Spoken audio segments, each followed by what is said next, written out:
आज हम लोग non conventional sources of energy का एक और एग्जांपल के बारे में पढ़ने वाले हैं, जिसका नाम है बायोगैस। ठीक है, बायोगैस के बारे में भी आप बचपन वाले क्लास में पढ़े हुए हैं।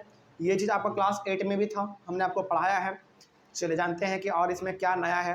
लिखा हुआ है shrubs, farm waste, animal and human waste are use to produce biogas for domestic consumption in rural areas.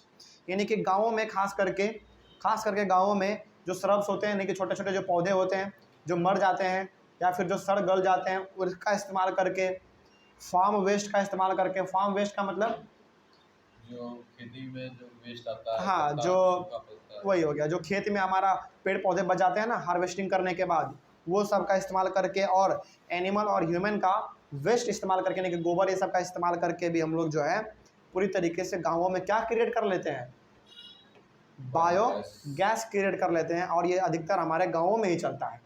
ठीक है, तो अलग अलग प्रकार के वेस्ट का इस्तेमाल करके हम लोग जो है बायोगैस क्रिएट करते हैं। लेकिन यहाँ पे आप एक चीज़ कॉमन देख रहे हैं, क्या है कॉमन? ये है कि ये सबका सब वेस्ट है, यानी कि इसका कोई भी हम लोगों के पास इस्तेमाल नहीं है। लेकिन हाँ, हम लोग इसको इस प्रकार से इस्तेमाल कर ले रहे हैं कि बायोगैस क्रिएट हो जा रहा है।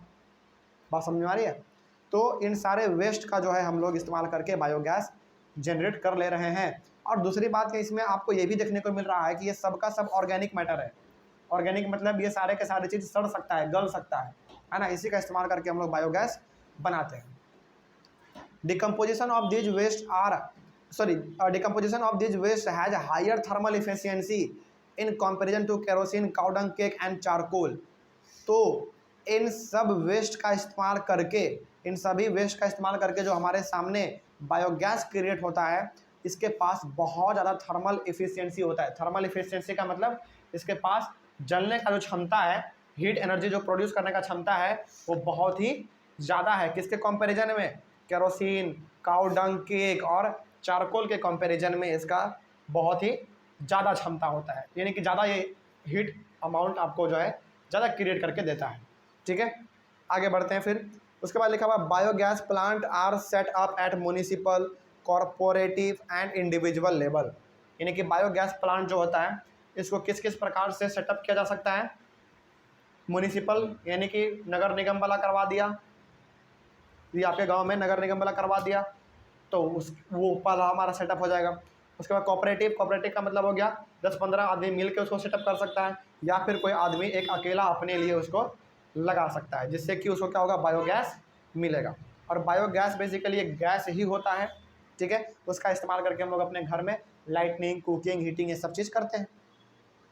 ठीक है, आगे बढ़ते हैं। गोबर गैस प्लांट क्या होता है? ये नाम आपने बहुत बार सुना होगा। गोबर गैस प्लांट क्या होता है? देखिए, the biogas plant which use cattle dung are known as gobar gas plant. तो ऐसा बायोगैस जिसमें कि ऐसा बायोगैस प्लांट बेसिकली जिसमें कि केवल और केवल क्या इस्तेमाल होता हो? कैटल डंग, यानी कि जो गोबर होता है ना हमारा, वो इस्तेमाल होता हो, तो उसको हम लोग क्या कहेंगे? गोबर गैस प्लांट कहेंगे। मतलब कि है तो हमारा बायोगैस का प्लांट, लेकिन उसमें केवल क्या इस्तेमाल हो रहा है? केवल और केवल गोबर इस्तेमाल हो रहा है। तो उस प्लांट को हम लोग क्या कह देंगे? गोबर गैस प्लांट। क्यों गोबर गैस प्लांट कर रहे हैं? क्योंकि उसमें हम लोग इस्तेमाल कर रहे हैं किसका? गोबर का, है ना। आगे बढ़ते हैं। तो gobar gas plant provide 2 benefits to the farmer. तो गोबर गैस प्लांट जो है फार्मर को 2 बेनिफिट देता है। पहला क्या है देख लो, first in the form of energy. पहला तो भाई देखो, गोबर गैस प्लांट है तो उससे भी क्या निकलेगा? हमारा गैस निकलेगा। तो उस गैस को भी हम लोग किस रूप में इस्तेमाल करते हैं? एनर्जी के रूप में, यानी कि अपने घर में लाइटनिंग, हीटिंग, कुकिंग सब के लिए इस्तेमाल कर लेते हैं।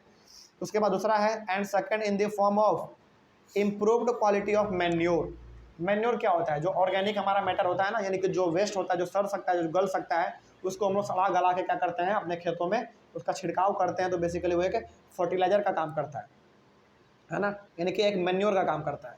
तो जो आपने गोबर डाला है अपने गोबर गैस प्लांट में, तो उससे आपको पहला क्या मिलेगा? गैस मिलेगा।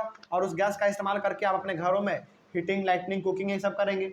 उसके बाद सड़ गल के इसमें क्या रह गया? बचा हुआ क्या रह गया? बचा हुआ रह गया सड़ा हुआ, गला हुआ गोबर।